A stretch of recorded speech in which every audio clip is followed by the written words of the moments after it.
Helping prepare my younger brother for his mathematics exam, I would often grade his tests for him.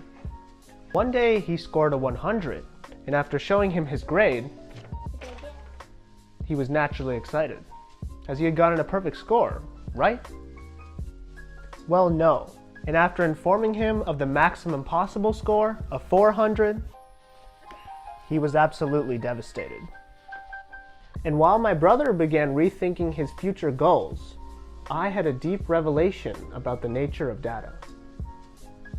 You see, the grade of 100 alone was not sufficient enough to convey information about my brother's ability.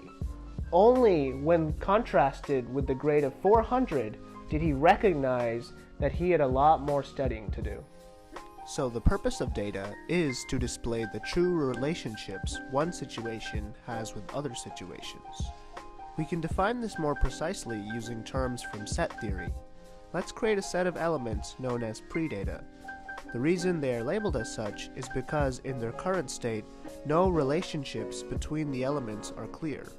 Only when we apply some function to the predata set, that function being a color sensor, a physics formula, a machine learning model, or even our own eyes, do the elements transform into data. Only as data are the relationships within the predata set clear. So data can be defined as a version of the corresponding predata which reveals its true relationships with other predata. This definition seems perfect, but let's take a closer look. How can we confirm that the relationships a certain function reveals are actually the true relationships of a predata set? Well, the truth is, you can't. Think about it. To validate that one formula is facilitating the purpose of data, you would need to compare it to another formula's data. However, then you would have to compare that formula to another formula.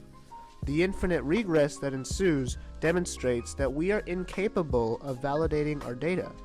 Because of this, intellectuals have defined certain functions as axioms, such as the transitive or symmetric property, which, although not provable, reveal highly useful relationships that match human intuition. Axioms and the functions they justify are comparable to a user interface, which purposefully don't reveal the reality of the computer to help us get work done.